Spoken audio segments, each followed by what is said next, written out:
And my apologies, I've just come from committee, so I'm not going to take 8 minutes, Chair, but maybe if I can just point out some points. Firstly, I would like to pay tribute to Deputy Kenny. I think he has been the foremost voice, I'd say, in the chamber since his arrival here in terms of looking for a revised drug strategy from government, and I would not question in any way his bona fides, which I think stand large and tall in terms of his concern for those who have fallen into addiction and the need to try and receive rehabilitation and access to state support services to try and get them back, I suppose, playing a greater role in society, but also to stand them up and restore some dignity to their lives.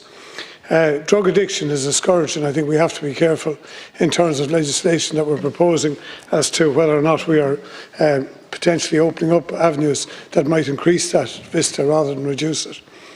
But in terms of the bill that's being proposed here today, I think we have to listen to a Citizens' Assembly who have looked at this, and I think, we do want to decriminalise the possession, particularly of Class A drugs.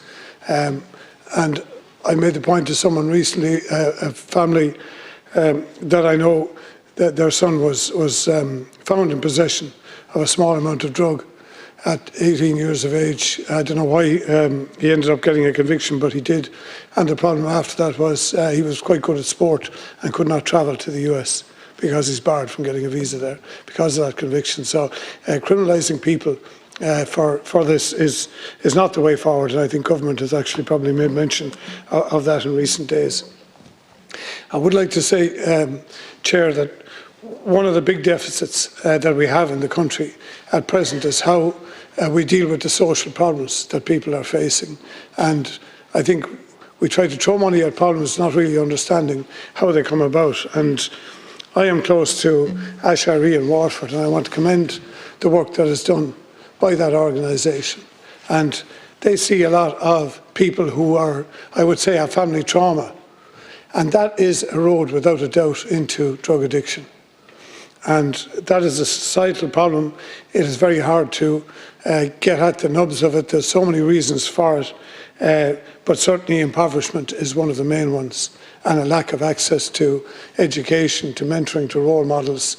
And I think that's why community groups are so important, why sports clubs are so important in community, and why young people need to have something to aim for. They need to have people in their lives who can give them direction and I suppose, give them a sense of well-being, a sense of confidence, a sense of self-esteem, that they can participate in life even if they have started from a very low base. And I think we would all aspire to that.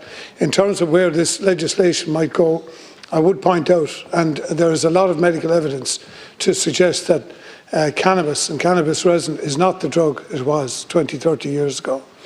In my younger days, I lived in America for a while. I had 2 acquaintances there who started on cannabis in their late teens, and one of those has sadly died from heavy heroin addiction, and the other has been battling a cocaine addiction for a number of years. So it can be a gateway drug, but more importantly, I think the potency of cannabis has been highlighted by many members of the medical profession, and we are seeing a lot more children in the psychiatric services who have psychosis and psychotic episodes as a result of using cannabis. So it is not a benign drug by any means, and neither, by the way, are prescription drugs that are abused, and that is also a problem.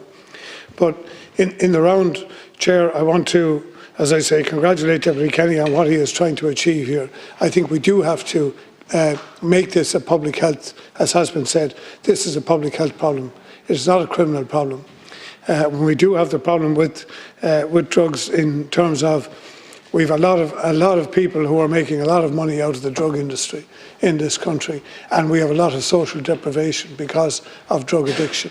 And anything that can be done in terms of trying to remediate that, anything that can be done to try and offer greater supports to people, particularly people who are challenged in our community, to either keep them away from drugs, and where they happen to fall into that position, to try and get them off, particularly hard drugs. And we do not want to create addiction. Addiction is the greatest marketing plan, the cheapest marketing plan that any company anywhere could introduce.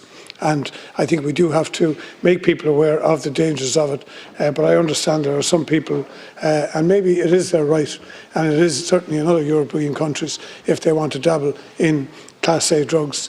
It's not something that I would choose to do, but then I do drink alcohol, so who am I to talk? So, Chair, in the round, I support Deputy Kenny and the work that he's trying to do in the chair.